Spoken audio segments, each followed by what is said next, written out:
नमस्कार traffic TV चर्चा रे खबर को स्वागत करुच्ची मु ज्ञान रंजन।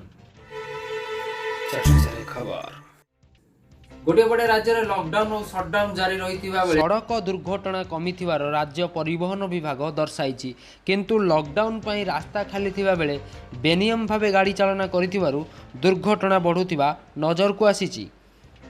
देखंतु ए दृश्य भवानीपाटना केसिंगा मुख्य रास्ता रे घटिथिबा एक मर्मन्तुक सड़क दुर्घटनार दृश्य।